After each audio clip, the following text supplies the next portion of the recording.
오늘 9월 28일 9월 마지막 주일입니다.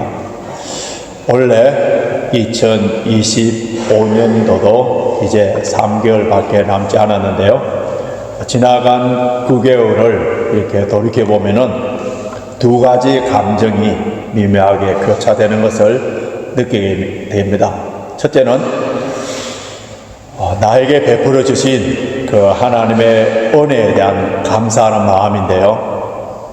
지금까지 큰 사고, 사건, 질병 없이 일상의 은혜와 일상의 기쁨을 누리면서 살 수 있도록 해주신 그 하나님의 은혜에 대해서 감사의 안경을 끼고 돌이켜보니까 모든 것들이 다 감사거리라는 것을 느끼게 됩니다.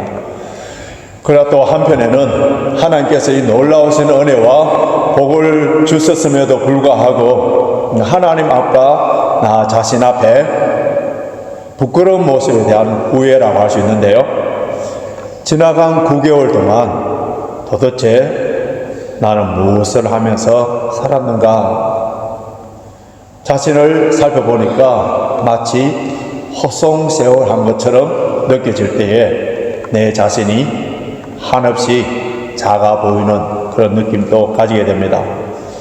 우리 인생은 한 해를 마무리할 때나 아니면은 인생의 종말의 때만 후회하는 것이 아니라 하루를 마감하면서 잠자리에 들면서 마치 바둑기사가 복기를 하듯이 하루를 돌이켜보면서 되새김질 해보면은 새로운 발견과 깨달음과 아쉬움과 후회가 있게 되는데요.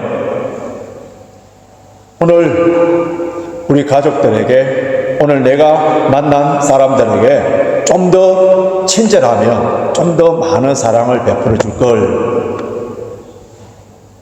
그 말은 내 입에서 내뱉지 않았으면 좋았을 걸.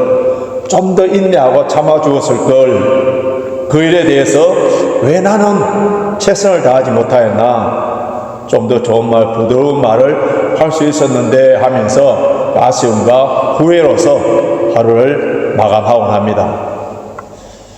누구나 자신의 삶을 돌이켜보면 사람마다 좀 후회하는 내용은 다를 수 있겠지만은 대략적으로 공통적으로 후회하는 것들이 있는데요. 이것을 중국 송나라 시대 때 성리학이라는 그 유학의 체계를 완성시킨 주자라는 사람이 인간은 누구나 다 보편적으로 후회하는 그 후회에 대한 10가지를 모아둔 내용이 있는데 흔히들 주자 10회라고 해놨는데요. 앞에 화면 한번 보시기 바랍니다.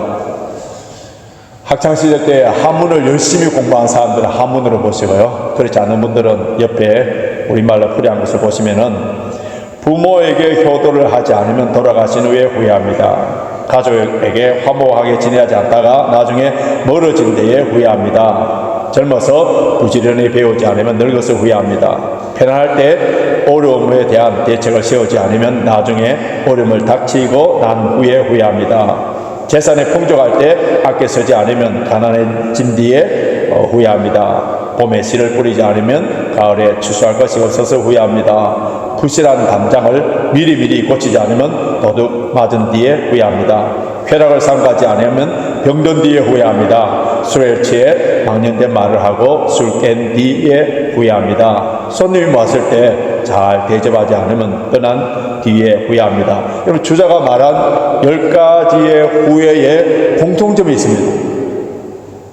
무엇이 공통점이죠? 주어진 기회를 놓쳐버립니다. 그 기회가 다시 온 것이 아니라 이미 지나가 버렸기 때문에 후회한다는 거예요. 동양적인 지혜에 의해서 후회라면은 서구적인 그런 후회에 대한 좋은 예가 하나 있는데, 이탈리아 토리노 박물관에 특이한 대리석 구조가 있는데, 그것은 기원전 4세기에 그리스 조각가인 리시포스의 카이로스라는 그런 것인데요. 카이로스는 그리스 로마 신화에 나오는 그런 기회, 시간의 신입니다. 근데 그 생김새가 아주 이상해요. 앞에 그림 한번 보십시오. 화면 한번 보십시오. 앞머리는 무성합니다. 뒷머리는 제 머리와 좀 비슷하게 닮았는데요. 뒷머리는 대머리예요. 그리고 양쪽 어깨에 날개가 있고 발에도 발 뒤꿈치에도 날개가 있고 손에는 절과 칼이 들려져 있습니다. 그 아래에 기원전 3세의 그리스 시인 포세이디포스가 풍자시를 적어놨는데 어떤 내용인지 들어보십시오. 너는 누구인가? 나는 모든 것을 지배하는 시간이다. 머리카락은 왜 얼굴 앞에 걸쳐 놓았지? 나를 만나는 사람이 쉽게 붙잡게 하려고. 그런데 뒷머리는 왜 대머리인가? 내가 지나고 나면 다시는 붙잡을 수 없도록 하기 위해서지. 기회, 찬스는 바람처럼 사라지기 때문에 한 번 놓치고 나면은, 앞에 있을 때 놓치고 나면은 다시는 기회가 오지 않을 수 있다는 거예요. 성경을 보시면은 이 타이밍을 아주 중요시 여겨요. 전도서 3장 1절을 세 번역 성경으로 같이 읽겠습니다. 전도서 3장 1절 시작. 모든 일에는 다 때가 있다. 세상에서 일어나는 일마다 알맞은 때가 있다. 우리 인생도 마찬가지지 않습니까? 태어날 때가 있어요. 태어날 때. 공부할 때가 있습니다. 결혼할 때가 있고, 영국에 와서 레인저파크 교회에서 함께 신앙할 때가 있고요. 늙어서 기력이 쇠할 때가 있고 죽을 때가 있습니다. 그런데 이 모든 때 가운데서 가장 중요한 것은 그 생명의 기한이 다하는 날 우리가 하나님 앞에 서야 할 때에, 이때에 기쁨으로 주님을 맞이할 수 있고 이때에 웃을 수 있는 사람, 그 사람이 인생에 성공한 사람이고 승리한 사람이라 할 수 있습니다. 하나님 앞에 서는 날, 그날에 후회할, 요댕에 생각하는 사람, 지옥문 앞에서 그때 후회해도 이미 늦어버립니다. 어제 죽었던 사람들에게 있어서의 오늘은 그토록 살기를 원했던 내일이었는데 그들에게는 새로운 날, 새 아침을 맞이할 수 없고 이 세상을 떠나가 버렸습니다. 그런데 저와 여러분들은 오늘, 프레젠트, 오늘이라는 귀한 선물을 받은 사람이에요. 오늘이라는 기회를 부여받은 우리들에게 주님의 재림을 위하여서, 주님 앞에 서는 그날을 위해서 무엇을 준비해야 할까? 우리의 인생에 후회함이 없는 인생, 주님께 칭찬받는 인생, 최후의 승리자가 될 수 있었는지, 그것을 오늘 본문 말씀을 통하여서 깨닫고 우리 인생에 있어서 새로운 터닝 포인트, 새로운 출발점이 되기를 바랍니다. 오늘 본문, 우리가 함께 읽은 이 본문의 말씀은 흔히들 열천녀 비유의 말씀이라고 할 수 있는데요. 이 비유의 말씀을 우리가 잘 이해하기 위해서 고대 유대인들의 결혼에 대한 풍습에 대한 상식적인 이해가 필요합니다. 이스라엘 사람들과 우리와의 하루의 시간이 달라요. 우리는 밤 12시, 24시간씩 계산한다면 0시가 이제 새로운 날에 시작을 할 수 있는데, 그런데 유대인들에게는 저녁 해질 때가 하루의 시작이에요. 왜냐하면 창세기에 저녁이 되고 아침이 되니 이는 첫째 날이라 그 말씀에서 시작된 것인데요. 그래서 결혼 잔치는 해가 질 때에, 저녁 때, 하루가 시작될 때에, 그때에 시작을 합니다. 신랑이 신부 집에 와서, 그래서 신부를 데리고 가는데, 신부를 데리고 가서 신랑 집에서 잔치를 거의 일주일 정도 이렇게 벌어지는데요. 그때에 신랑이 신부를 데리러 갈 때에 신부집에 지참금, 다우리, 그거를 지불해야 되기 때문에 이 문제를 해결하기 위해서, 또는 신부와 함께 살 수 있는 그 집을 마련하는 것 때문에 좀 늦게 오는 그런 경우도 있어요. 자, 오늘 본문을 보시면은 열천녀가 등장합니다. 결혼이라는 그 컨셉 속에서요. 그때에 이 결혼식은 마치 통일교회 합동 결혼식처럼 10명의 신랑과 10명의 신부, 이런 의미라든지, 아니면은 모슬렘처럼 한 명의 신랑에 10명의 신부 이렇게 생각할 수 있는데 그런 의미가 아니에요. 여기 10명의 처녀들은 한 명의 신부의 친구들, 또래들을 위한 신부 들러리, 브라이즈메이드, 이 신부의 들러리인데요.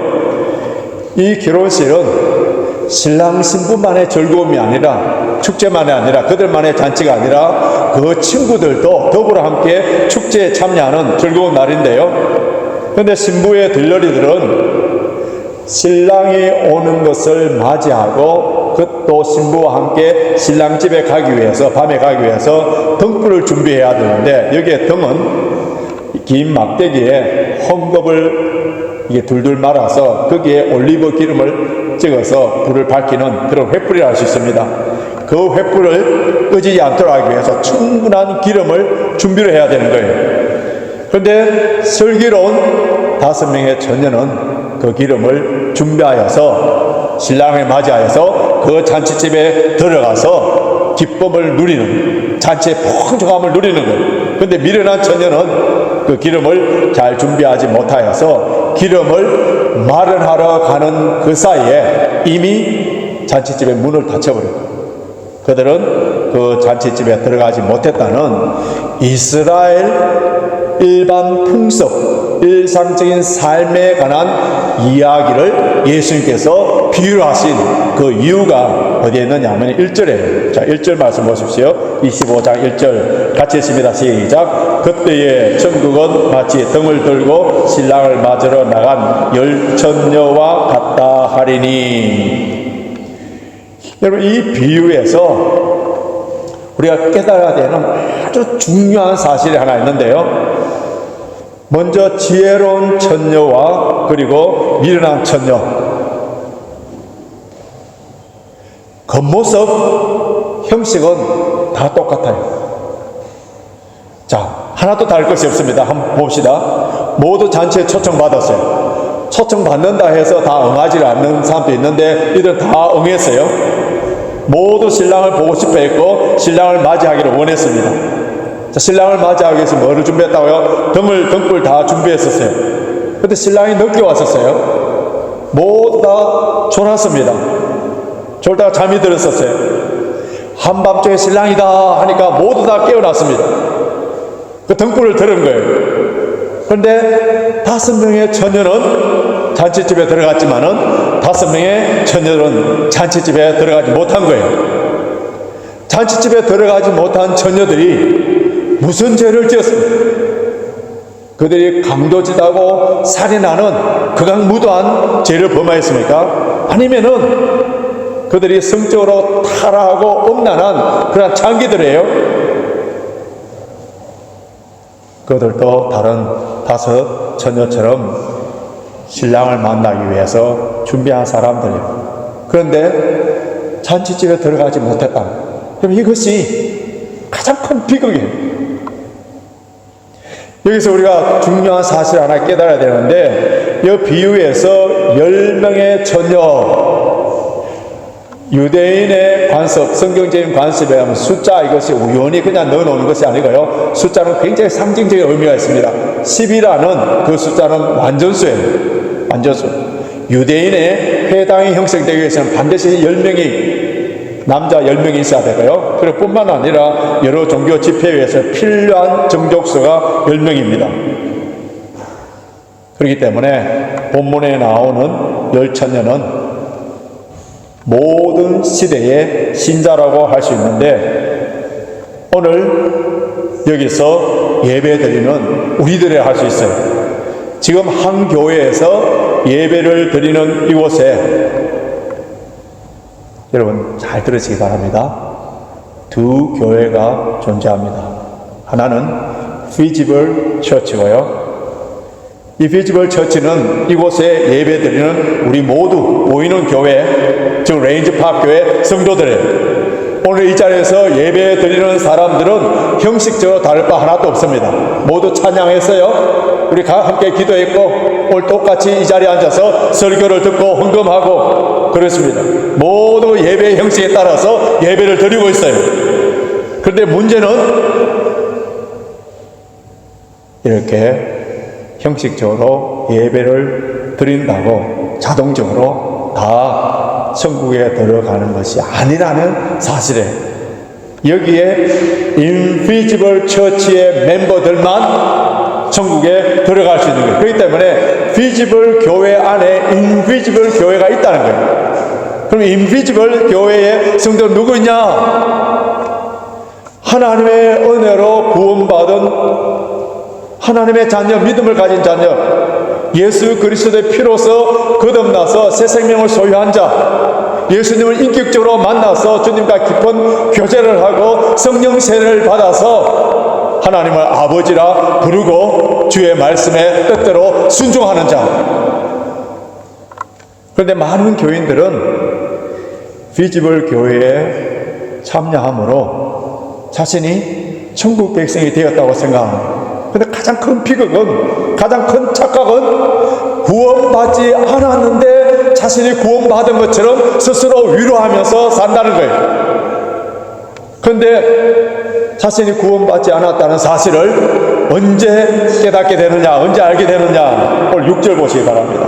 오늘 본문 6절 같이 했습니다. 시작. 밤중에 소리가 나되 보라 신랑이로다, 맞으러 나오라 하매, 보라 신랑이로다. 그러면 여기에서 신랑은 누구겠어요? 다시 오실 우리 예수 그리스도. 그때 기름을 준비되지 않는 처녀들이 기름을 넉넉하게 준비한 처녀들에게 기름을 좀 달라고 하니까 거절당하라, 기름을 사러 가라. 그러면 슬기로운 이 처녀들이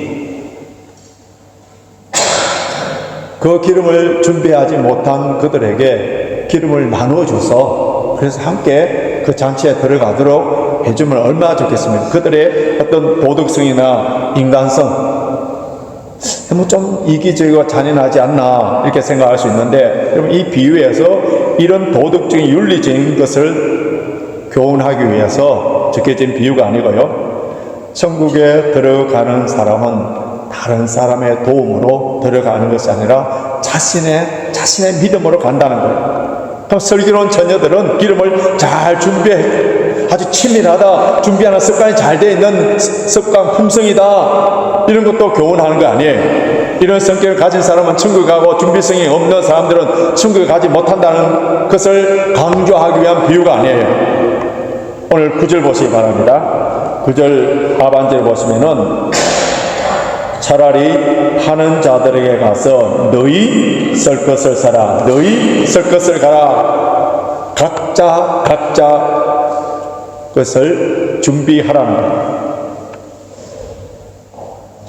미련한 처녀들이 기름을 구입하여서 혼인잔치에 도착했습니다. 그런데 이미 대문은 닫혔어요. 우리가 잘 이해하지 못하는 그런 상황인데, 예수님 당시에 잔치가 됐을 때면은 초대된 사람들이 다 들어오면 문을 닫아버려요. 왜냐하면은 그 당시에 이 신부가 납치당하는 일이 있고 강도가 들어와서 또 훔쳐가는 그런 일들이 있기 때문에 문을 닫아버렸습니다. 문이 닫혔을 때에 그때 도착한 이 5 처녀가 문을 열어달라고 그렇게 할 때에 그들이 뭐라고 부르는지, 자 11절 12절 보십시오. 11절 12절 우리 같이 있습니다. 시작. 그 위에 남은 처녀들이 와서 가로되 주여 주여 우리에게 열어주소서. 대답하여 가로되 진실로 너에게 이르노니 내가 너희를 알지 못하노라 하였느니라. 주여 주여 문을 열어주소서. 그들 어디까지 갔다고요? 천국 문 앞에까지 간 사람들이 주여 주여 부를 줄 아는 사람이 당연히 문을 열어줄 줄 알고 주여 주여 문 좀 열어주세요 했지만은, 그러나 정말 안타깝게도 절망적인 소리가 그 안에서 들립니다. 뭐라고 한다고요? 내가 너희를 알지 못하노라. 여기 안다는 말은 지식적으로 인포메이션으로 아는 것이 아니라 깊은 교제를 통한 친밀함, 사귐,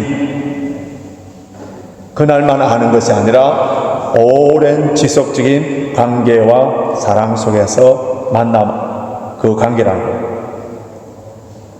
여러분, 이런 관계가 되지 않은 인생의 비극.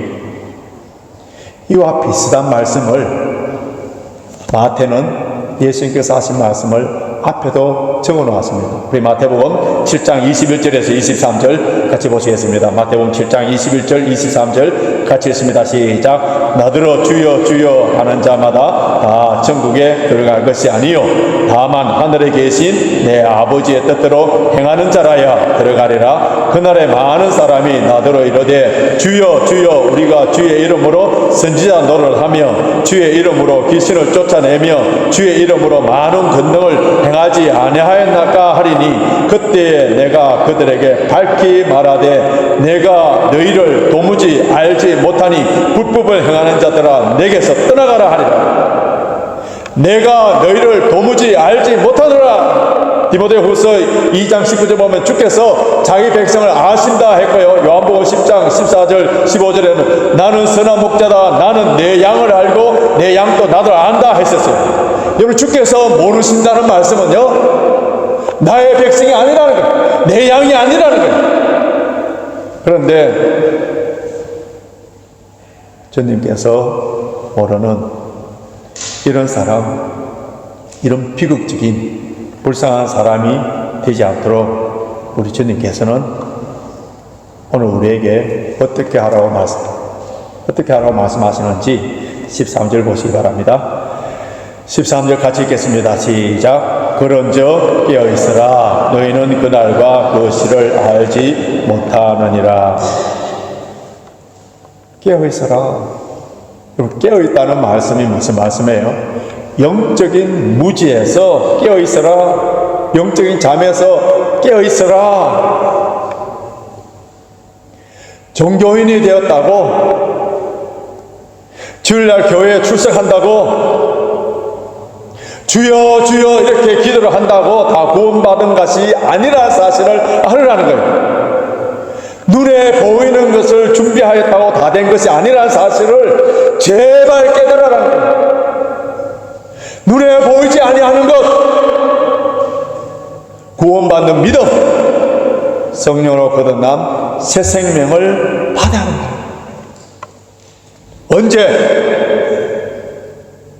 지금, 오늘 이것을 준비하라는 거예요.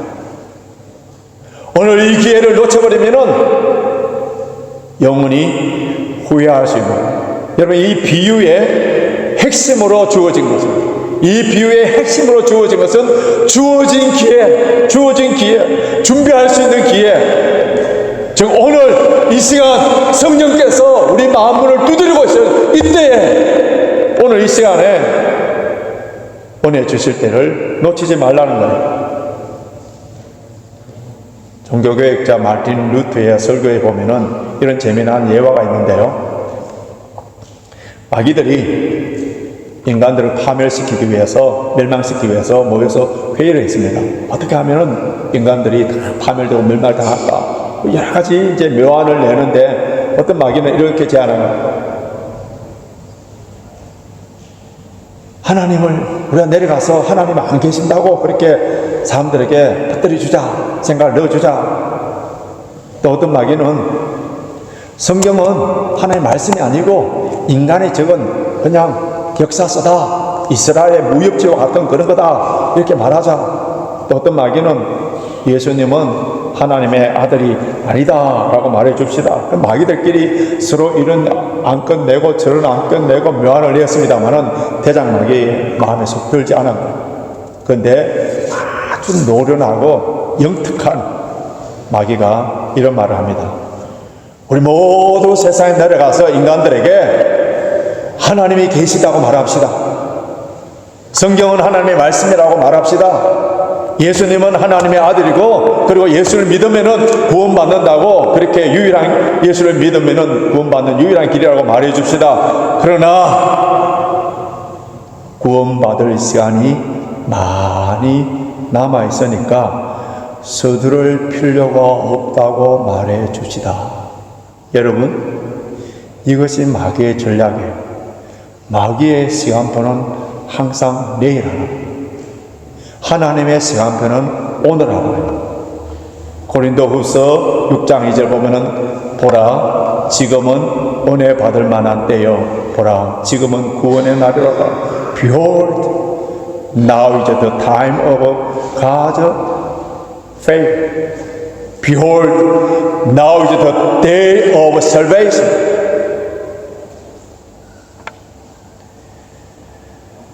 우리가 지금까지 여러분 살아온 생애 가운데 지금까지 죄를 범하고 인생을 잘못 살아왔다 하더라도 내 인생에 죄 속에 방황해왔다 하더라도 실패한 인생으로 살아왔다 하더라도 지금 나에게 주어진 오늘을 어떻게 사느냐에 따라서 우리의 운명이 바뀌어질 수 있다는 겁니다. 본문 5절 한번 보시기 바랍니다. 다시 본문 5절 보시면은 자 5절 제가 읽어드리겠습니다. 신랑이 드디어 오므로 다 졸며 잘세. 신랑이 드디어 오므로 다 졸며 잘세. 여러분 지난 주일 말씀 한번 기억해 보십시오. 지난 주일 마태복음 24장 48절 보면은 주인이 드디어 오리라 생각함으로 주인이 드디어 오리라 생각함으로 아무런 준비를 하지 않은 그런 사람을 성경이 뭐라고 악하고 나쁜 종이라 했는데 이 주인이 드디어 오리라고 생각하는 순간 그 사람이 뭐라 했다고요? 동물을 때리며 술동무와 함께 인생을 낭비했습니다. 사실 신랑이 드디어 왔어요. 그래서 미련한 처녀와 슬기로운 처녀 모두 다 졸았습니다. 그런데 무엇이 달랐습니까? 졸았다 하더라도 준비된 자는 갑자기 온 그 주님을 맞이할 수 있도록 준비된 것입니다. 준비된 것.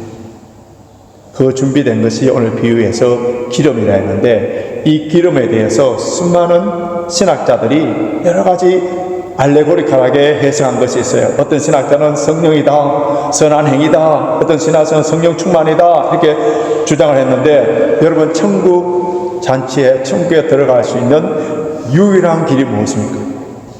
예수 그리스도를 믿는 믿음입니다. 내 죄 때문에 예수님께서 고난당하시고 십자가에 죽으시고 나를 의롭게 하시기 위해서 부활하시고 그것을 마음으로 믿고 입으로 고백함으로 말미암아 성령을 받아서 성령의 사람이 되어서 하나님의 말씀에 순종하는 것이 뭐라고요? 기름을 준비한 자입니다. 구원받은 하나님의 자녀들 깨어서 신랑을 준비하는 자의 삶의 태도를 어때야 되는지 사도 바울은 그 주님의 말씀을 받아서 성도들에게 이렇게 교훈을 했는데 로마서 13장 11절 12절 같이 읽겠습니다. 로마서 13장 11절 12절 같이 있습니다. 또한 너희가 이 시기를 알거니와 자다가 깰 때가 벌써 되었으니 이는 이제 우리의 구원이 처음 믿을 때보다 가까웠음이니라. 밤이 깊고 낮이 가까웠으니 그러므로 우리가 어둠의 일을 먹고 빛의 갑옷을 입자. 낮에와 같이 단정히 행하고 방탕과 술 취하지 말며 음란과 헛색하지 말며 쟁투와 시기하지 말며 오직 주 예수 그리스도로 옷 입고 정욕을 위하여 육신의 일을 dom하지 말라. 여러분 사도 바울이 이 로마서 편지를 불신자들에게 전한 편지입니까?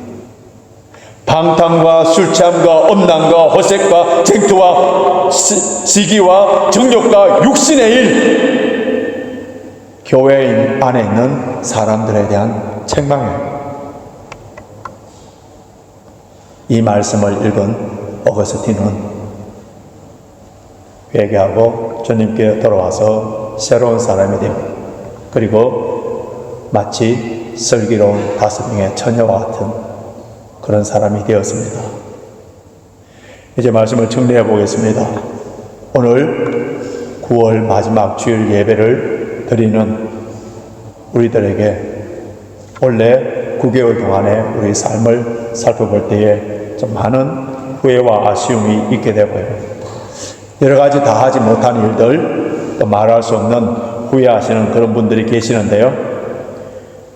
이제는 다시는 이런 후회의 삶이 아니라 감사와 감격과 기쁨의 삶이 될 수 있도록 우리가 새롭게 결단을 해야 되는데, 저는 우리 레인저팍 교회에 피지컬한 교회 성도들 가운데에서 한 명도 구원받지 못하는 그런 사람이 없도록 여러분들이 예수 그리스도를 믿어야 돼요. 예수 그리스도를 믿어야 돼요. 빌리 그레함 목사님이 영국에 와서 집회를 하는데 많은 청중들에게 오늘 여러분들이 구원의 날, 은혜의 날로 맞이하여서 예수 믿기를 원하는 사람들이 있다면 앞으로 다 나오십시오. 그래서 제가 기도를 해주겠습니다 하니까 그 청중들 가운데 비숍이 걸어 나오는 거예요. 그래서 사람들이 궁금해서 아니 깜짝 놀라서 그러니까 이분이 뭐라고 하냐면 I am sure, 나는 구원받은 것이 sure, in case. 우리 레인저팍 교회에서 오늘 이 자리에 나와서 예배를 드리고 찬송 부르고 그렇게 했다고 다 여러분 구원받은 성도가 아니라 예수 그리스도를 영접해야 됩니다. 예수님이 내 죄 때문에 십자가에 돌아갔을 것, 나의 의를 위하여서 부활하실 것, 그것을 믿고 고백함으로 말미암아 내 심령 속에 성령님이 계셔서 하나님을 아버지라 부르짖고 주님의 뜻대로 순종하면서 살 수 있는 자들이 되어서, 그래서 나에게 주신 달란트와 은사와 이 모든 것들을 통하여서 충성하고 하나님 앞에 섰을 때에 마치 사도 바울처럼 나는 선한 싸움을 싸우고 나의 달려갈 길을 다 마치고 믿음을 지켰으니 이제후로는 나를 위하여 의의 멸류관이 준비되어 있노라. 이렇게 고백할 수 있는 멋진 인생, 마지막 날에 웃을 수 있는 그런 슬기로운 사람, 승리자들이 되시길 주님의 이름으로 축원합니다.